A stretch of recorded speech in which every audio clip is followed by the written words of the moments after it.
Hi, everyone. It's Raghu Markus, and I'm back with Ram Dass here and now. And this excerpt from a talk that he did at Rhinebeck, which was at Omega in July of 1992.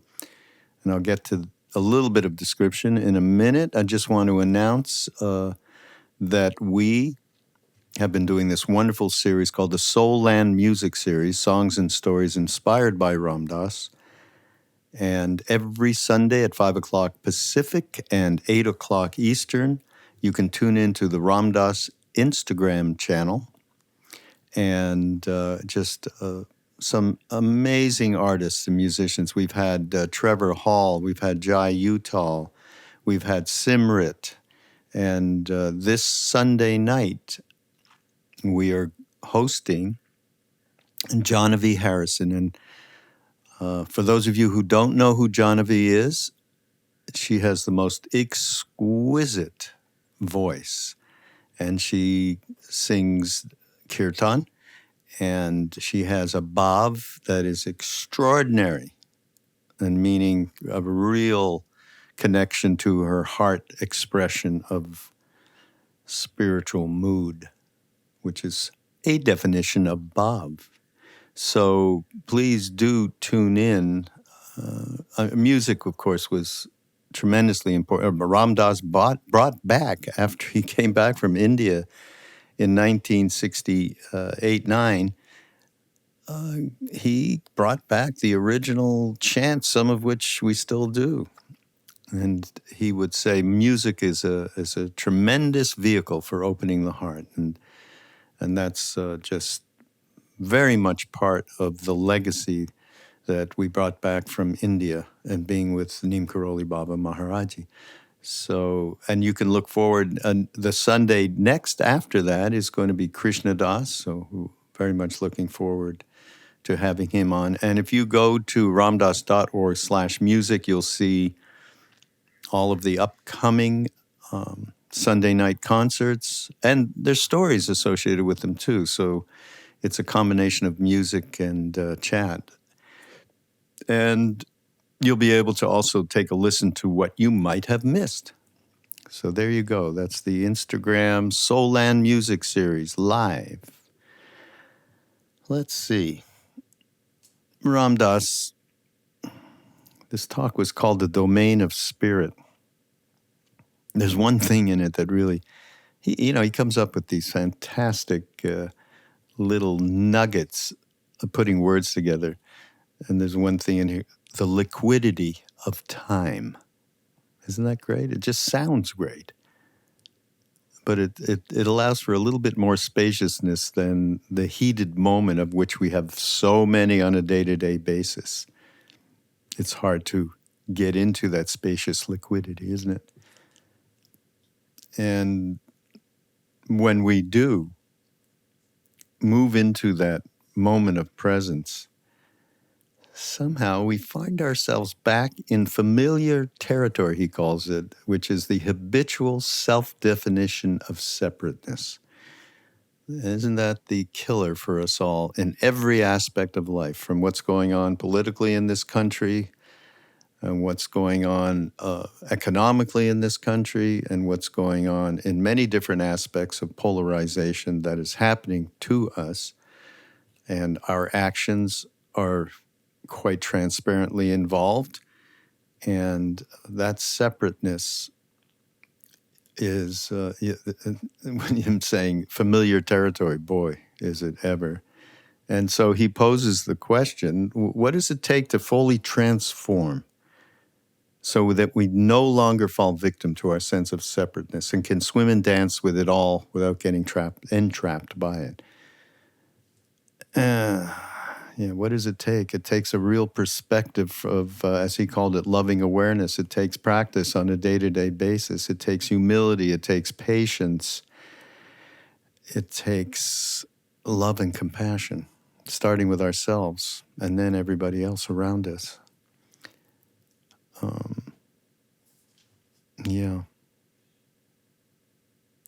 He said something else. He talks about, and to me, this is a primary reason why for the power of community, power of satsang, sangha. And he talks about the cathartic experience of sharing our image of ourselves with each other. And we can start to see a lot of commonality around the thought patterns and the belief in our stories that are so similar from one person to another. And once that starts to happen, there's less of this sort of private malaise of, oh my God, I'm really nuts, or oh God, that thought, and oh my, that kind of thing. It just takes the sting out of it. And of course, that with a little bit of humor is can be really redemptive. And then forgetting. We all forget. You just sit and meditate and see how fast you forget being in the moment with your breath or a mantra or whatever it may be. And then you have, of course, there's always the chance to come back. And Ram Dass puts it in a fun way. Forgetting is great because it's fun to come back and remember. It's such fun to remember. Oh. Now, there's one particular thing, and everyone who's been listening to Ram Dass, how I like to highlight some of the things that really are meaningful for me. And I am into the repetitive nature of it all, so you have to have patience because I think it is something good for us to look out for particular teachings and then let them repeat a little bit. And this is something that I found with Ram Dass from the absolute earliest days, from the get-go. And it's around being human and allowing ourselves to screw up and not have all of the guilt and shame and judgment that we have going on when we trip up. And he says here, I love this, I no longer feel blame towards myself for those situations that are too strong for me to transform. It seems perfectly okay for me to say, this one, I just can't work with right now. I'll work with it another day. Isn't that give relief, give a little bit more expansiveness, or a little bit of the liquidity that we mentioned before? It's okay to screw up. It's okay that we can't flesh out. Let's say we're having a bad time with another person that we just can't get on the same page. Could be wives and husbands and partners and children, workplace, whatever it may be. It happens all the time. And we want to get to closure, and it just doesn't seem to be able to happen, and we feel bad for ourselves. We feel bad that we couldn't bring it to a place where it has closure, where there has understanding. And I no longer feel blame towards myself for situations that are too strong for me to transform in the moment. I mean, that is a powerful thing. It really is. And did you ever hear him talk? There's that great Aso story with the Japanese monk. I'm not going to get into the story, everybody, so you'll listen. But it's that total acceptance of the moment. It's a fantastic story, and it could be a mantra. It is a mantra. Aso, you check, just bounce. Oh, okay. Oh, we just got a bad diagnosis, health diagnosis. Aso. Just being in the moment, which is really what Ram Dass is all about. What else here? I mean, there's so many great lines that he has. Things to contemplate, like when you listen to this piece, the practice of compassionate action draws us out of ourselves. And which reminds me, because we're going to have an online course in October around service, seva, and compassionate action, social action. So the practice of compassionate action draws us out of ourselves. We stop thinking about the mini-me, I call it, all the time. So compassionate action, that's a very, very powerful practice. The cultural myth of independence, but this is so rich, free to be alone, but instead of the myth of independence, we are free to be alone, but instead of the great aloneness, like this, the mendicant being in a cave, completely fulfilled, instead of that, we feel lonely. And there are many ways to be alone. And to embrace a myth that acts as if we aren't interdependent is dysfunctional. So, yeah, there's a lot in here about separateness and getting out of that, the habitual self-definition of that, which we have when we tell ourselves these stories. And it's based on fear. And I'll just, the last thing that I just loved what he said here is we are all part of the family of compassion. We are all part of that family. And we can have faith and trust in that, no matter what, how angry we become with each other, how much we screw up with each other. If we go back to that, we are a family, and it's a family of compassion coming from someone like Ram Dass, who that's all he was when he was in that body. So the domain of spirit, Ram Dass, this is Ram Dass here and now. And thank you everybody for being here. Check out all the other wonderful podcasts that we have on the Be Here Now Network. Go to BeHereNowNetwork.com. We have a wonderful new podcast with Conda Mason, a fantastic spiritual teacher associated with Jack Kornfield at Spirit Rock and been involved in racial justice for a long time, and is eloquent and just an absolutely beautiful human being. Just came out. Check her out, Conda Mason. And we shall see you next week. Thank you. This week you, I suspect, saw the liquidity of time. How moments felt like hours, and at times hours felt like moments. And 6.5 days passed. It's as if you and I are learning how to swim, and we keep coming back to land, to touch down, to be with the familiar limits of the earth on which we're familiar with walking. And we're still developing our dolphin-esque qualities, our ability to be at home in the water of the great perfection, the pure awareness.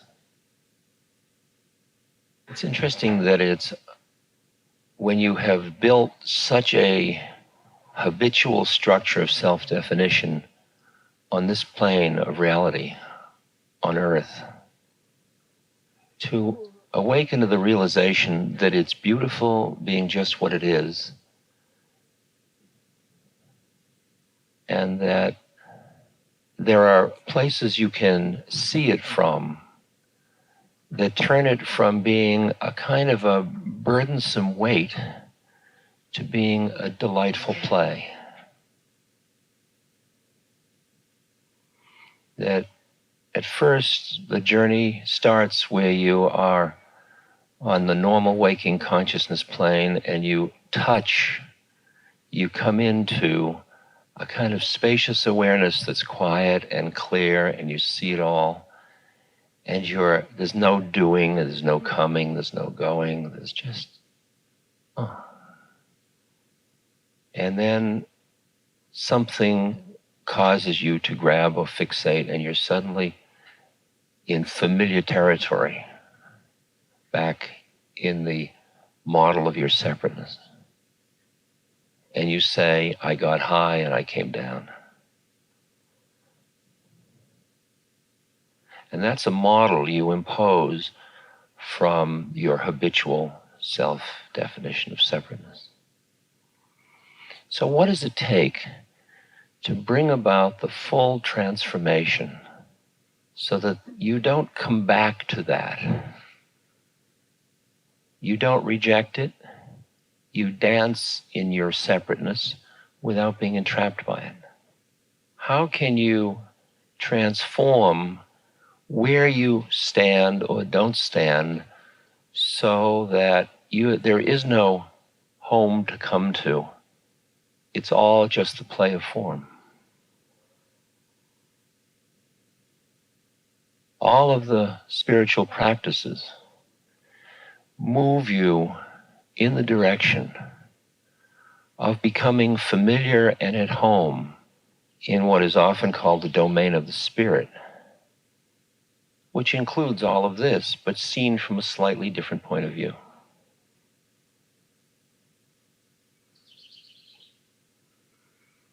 And as you've noticed this week, while you've all been extraordinarily open to the variety of practices that have been offered, you can feel that you have, because of where you're starting from, your karmic predicament, a proclivity, an attraction towards one form more than another.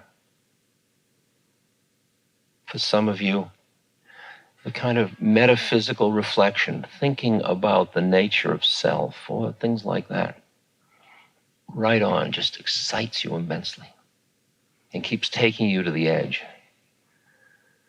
Somebody else singing Om Namah Shivaya brings you into, through the softness of the heart, into that quality of spacious moment presence. For another person, the exploring the ways in which you are attached to thought, feeling, role, model, the kind of cathartic experience of sharing image of self with each other, the grieving and acknowledging and being with the stuff of life, has allowed you to relax, release, open.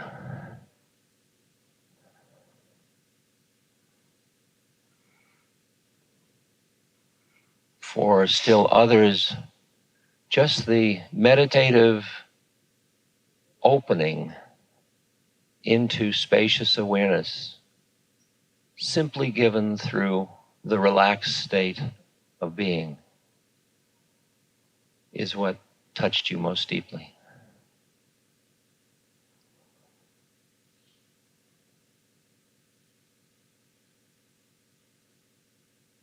What we come away from is hearing our own unique journey, respecting the uniqueness of others and their journeys,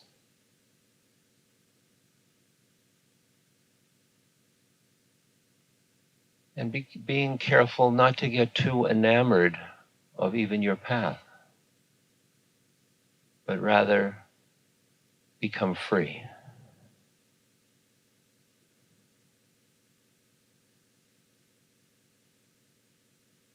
How many moments when you, quote, leave Omega, or whoever that is that thinks they're doing that, how many moments in the journey between what you think is here and what you think is there, will there be moments? A moment, a pet, a moment of a moment of appreciating a tree, a flower, a moment, a predicament, the poignancy, the humor, the flow, the emptiness, the sweetness, the fullness. How many moments? How much will one get identified with thought of planning. How will my life change? The best practice to be free is to be free. That's the practice. Is to just,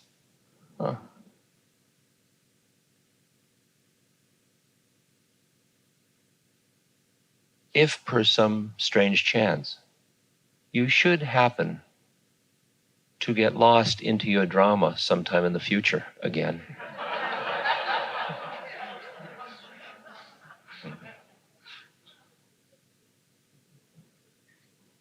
Don't.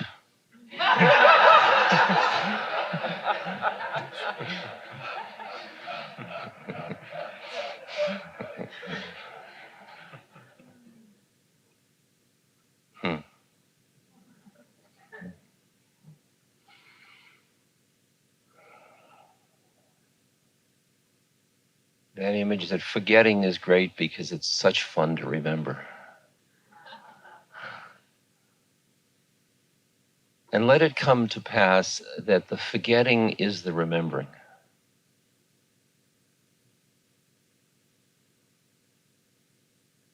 Uspensky, who was a student of Gurdjieff, used to describe how he would go walking and he would try to be mindful.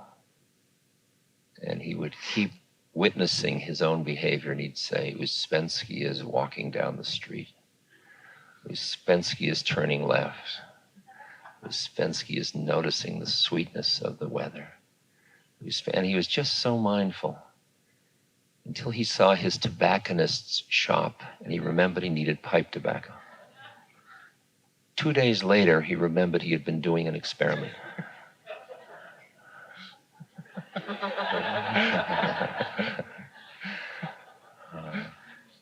At first, you go under and it seems so real again.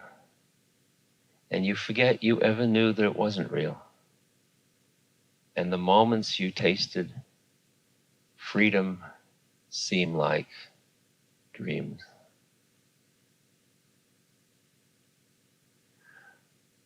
And then as time goes on, it gets so that you're more comfortable remaining in a more spacious way of being in the universe that allows more planes of reality to simultaneously exist. And you arrive, you're so rooted in the quality of being, in just presence, that as your awareness starts to be drawn out into phenomena and you start to grab the thickness of coming into that density of relationship with form and being in a finite form, somebody doing something, wanting something, thinking something, planning something, remembering something. That thickness itself awakens you. It's as if you dive from air into water, and as the thickness of the water, you feel that resistance. It awakens you of, and you come back out. It's what the beads do. You're ramming your way along, so spacious, and then another car cuts you off. And you are full of righteous indignation. And you're doing the beads ferociously, but there's no ram. There's just, goddamn bastard, he shouldn't have done that. What kind of a thing is that? Son of a bitch. And you're going,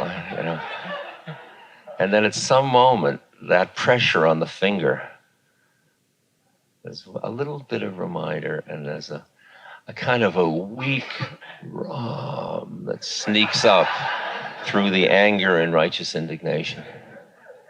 And slowly the method works, and you come back into, wow, that was like a summer storm. Whew. Boy, didn't that anger seem real. It's just hard to conceive how in the midst of all of what is, the suffering, the pain, the hope and the hopelessness, the uncertainty, the decay, the corruption, the regeneration, in the thickness of all of it, one can be not rejecting anything, embracing it all into a spacious presence in which there is delight in the universe and a quality of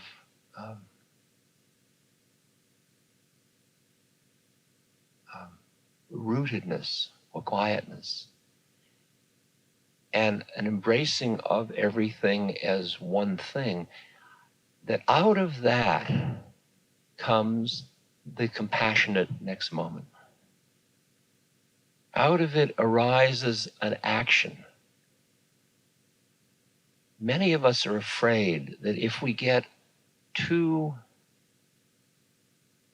free of our indignation or our upset about the condition of things, we won't do what's necessary to right it. But there's another place to play from. Newspaper clipping.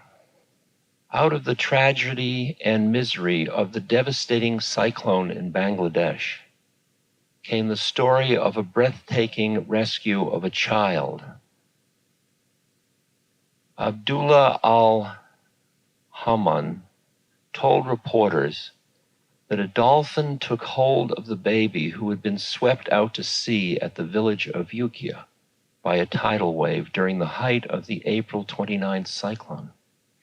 The baby was delivered back to shore 18 miles from Ukiah, where people took the child from the dolphin's mouth, took it to a district hospital where the infant was said to be well.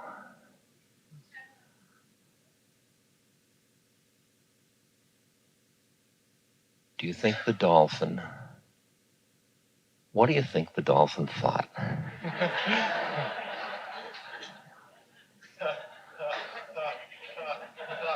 He just wanted to get his name in the papers, probably.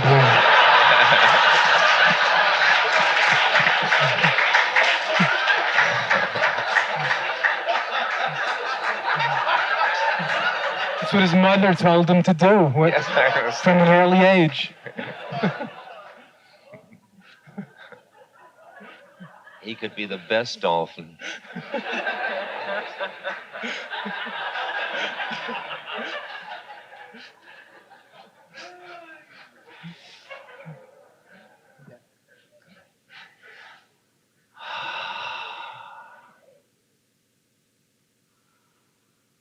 Now there are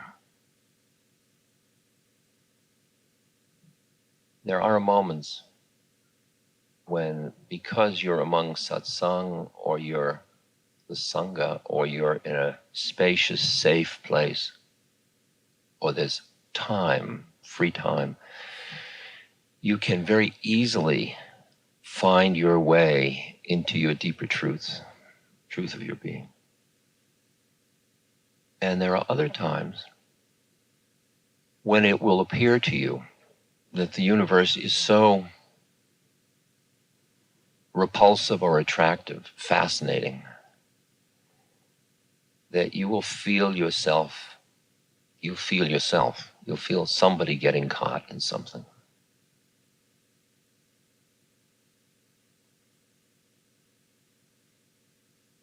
It's interesting to know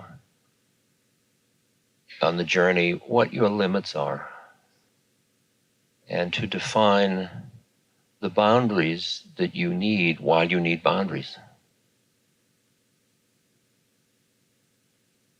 Ultimately, you will need no boundaries. And maybe the ultimate is now.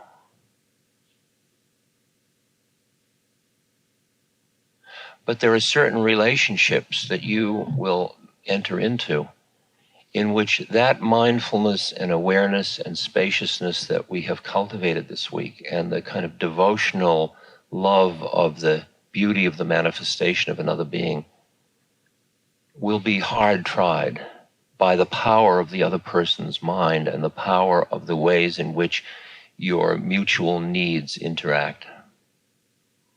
And then it'll become very thick, and you either will have enough cultivation of space to be able to be mindful at that moment and to transform that into something much more spacious and more truthful and more open and more free, or you won't. And I feel no blame towards myself any longer for those situations that are too strong for me to transform. Seems perfectly okay for me to say,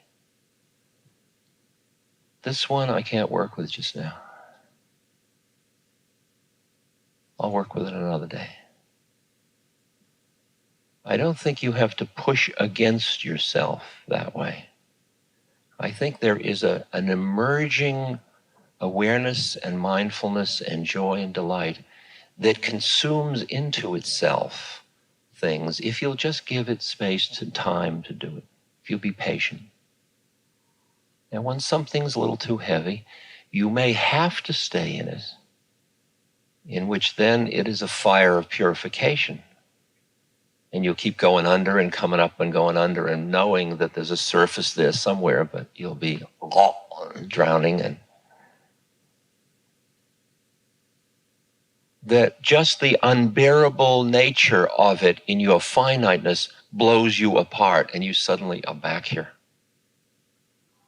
Trauma is a very profound vehicle for awakening.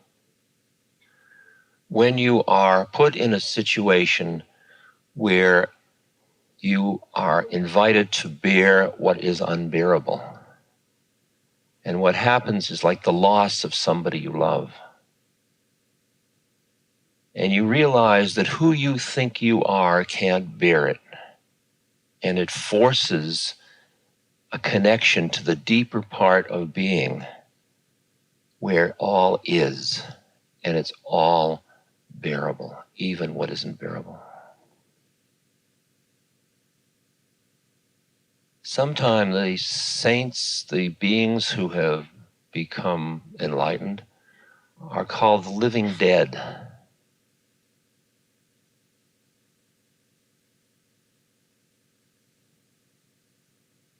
And that has something to do with the fact that the limits of being somebody and thinking they are somebody have died. And the person who says, this is unbearable, I can't stand this, isn't there anymore. And they can look just at what is in the universe, including the breaking of the heart over and over and over again.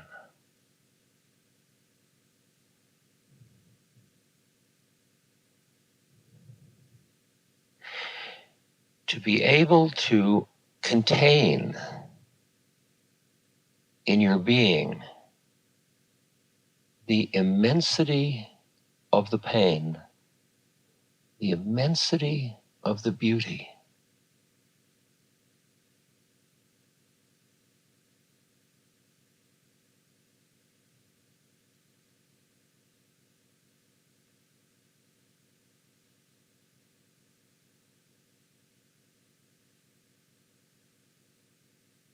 and to rest with all of that so in your being that your actions reflect a wisdom that comes from emerging with it all. So that the child in Africa, or the person that's mentally disturbed, or the person that is frightened, or it's all in here.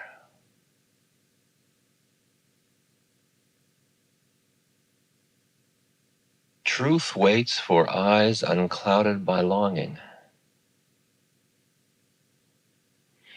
The longing for peace, the longing for people to be other than they are, prevents you from seeing what is. To see what is includes your longing for peace, includes your wishing that people would be more kind to one another. Includes the actions of your own heart.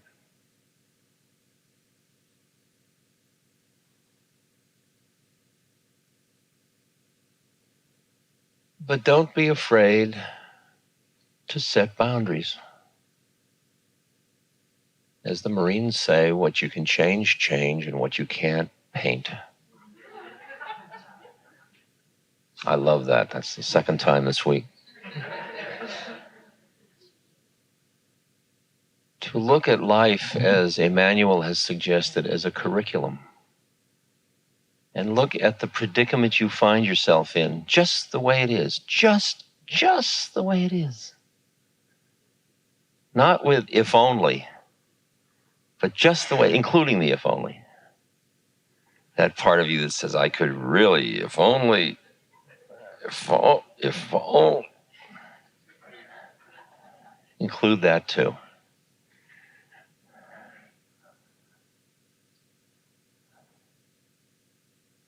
Just look at the way in which the manifestation is occurring on earth that's called, you call me. Look at it as an exquisitely articulated, evolving statement of the divine awakening to its divinity.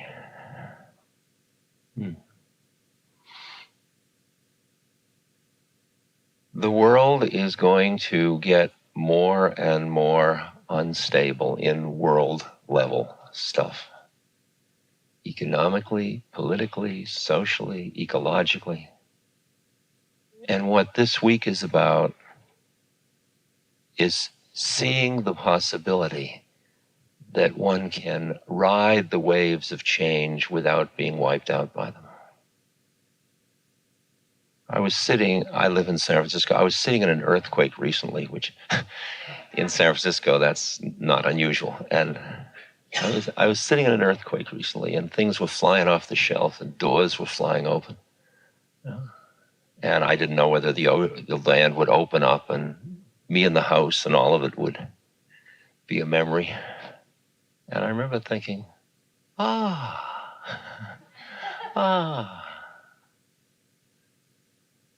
so here we go.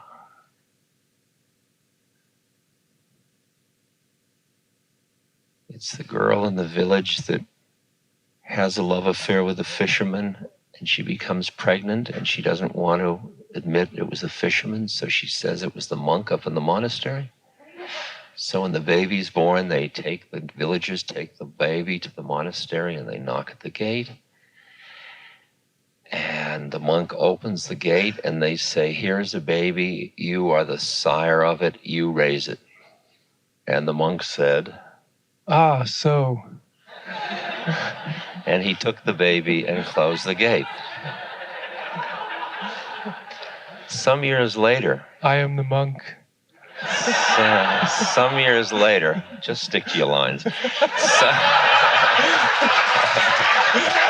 your lines. I actually think he's the fisherman.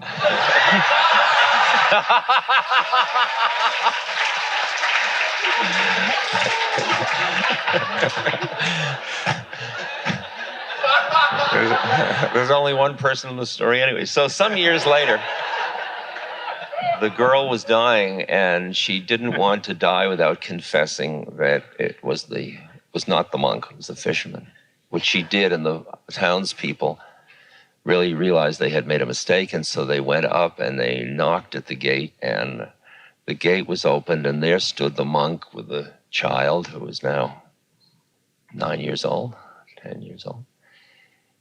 And the people said, we really made a mistake, and it is not your responsibility to raise the child, and now we will be happy to take care of the child. And the monk said, so.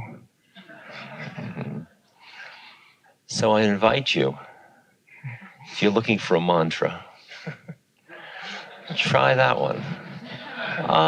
So. So.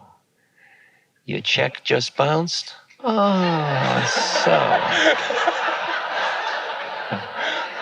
Transmission fell out of your car? So. Try the little ones first. Before you get to, dying of a terrible disease. So. See, you don't laugh, do you? See?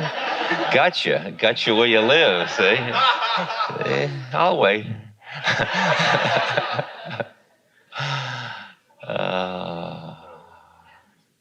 Dying is no laughing matter.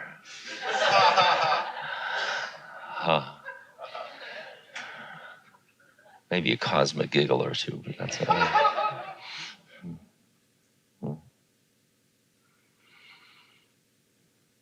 Such an adventure to remember and to forget and to remember more and to just play with the naturalness of it all and realize after years and years of pushing and ought and should and how much of a failure you are and you're not high enough and all of that, to start to just appreciate just the way it is.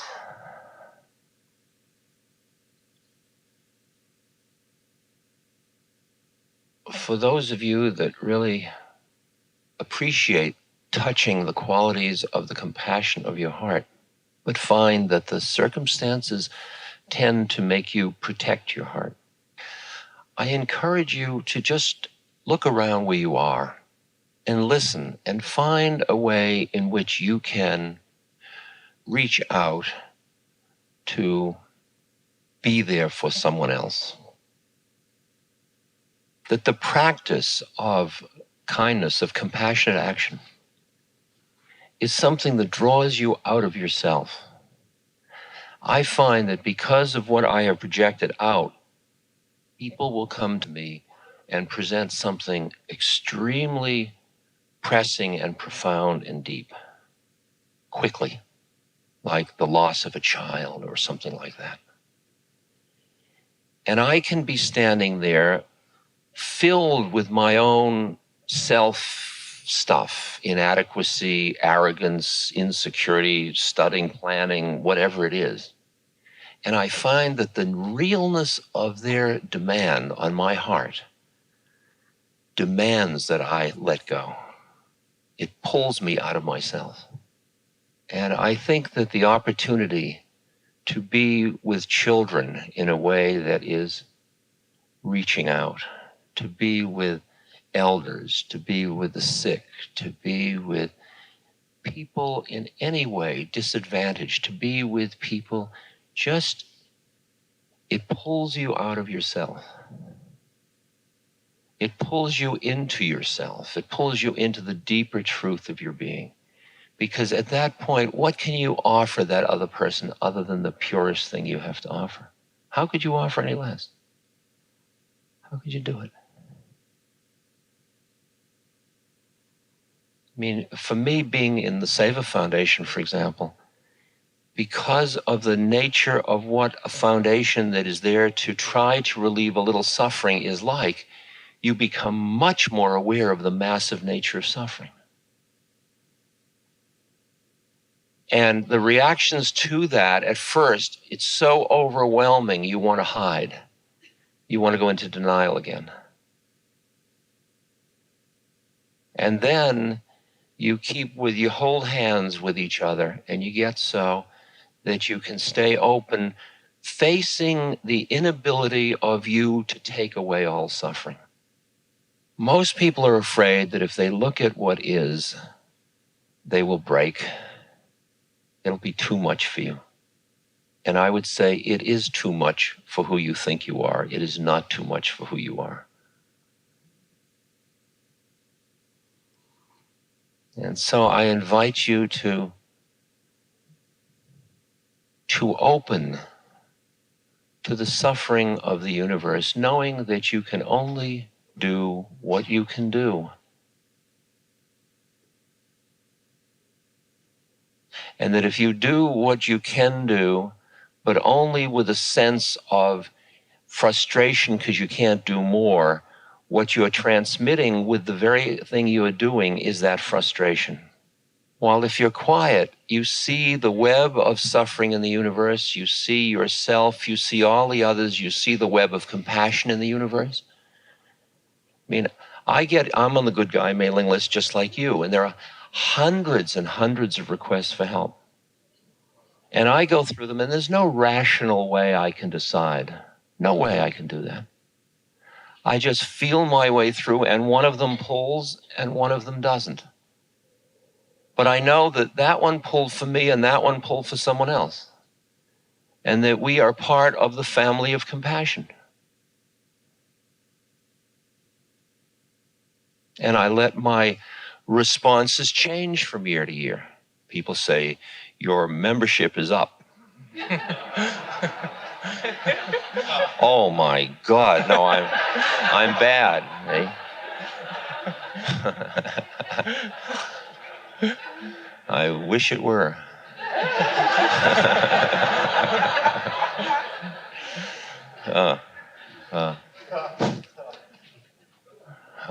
Let yourselves just be alive to the moment.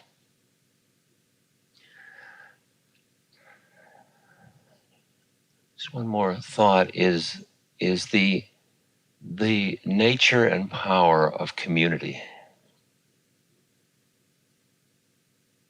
That because of the myths of the culture, many of us have found ourselves free to be alone, and that we have experienced the alienation from others, the cut-offness from others. Instead of the great aloneness, we felt lonely. There are many ways to be alone, many ways. But on the plane of form, however real or unreal that is, we are interdependent. And to embrace a myth that acts as if we aren't is dysfunctional. It's dysfunctional. And we are living in a society that has dysfunctional myths. And you and I have been sucked in by them, and we've even fed them. Most of what People magazine represents, for example, is the myth of the individual, the famous individual, the somebody, the somebodies. But how many important somebodies do I know, and how much pain are they all in? It's as if we sacrifice beings into our worship of somebodiness.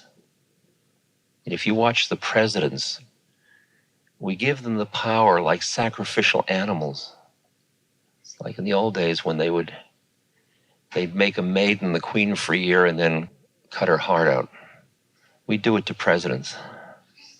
You watch them, they turn all kind of weird, you know. They are the picture of Dorian Gray.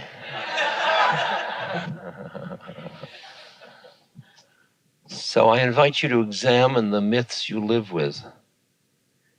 And when you see that there is part of the web that has been broken that you're part of with earth, so that it feels strange to go out and sit on the grass and touch the earth, or be with a tree, or enjoy the rain, or walk in the desert, or by the ocean. When it's starting to feel alien to you, feel your way in. Maybe there's a little something to do there to reestablish your part of the web. When you're scared of the woods, when you're afraid of the universe, it's the one of transforming the thems into the us's, into feeling it's all family. This podcast is brought to you by the Love Serve Remember Foundation and ramdas.org. We appreciate you listening, and we appreciate all the support that you've given us. Please continue that support and donate at ramdas.org.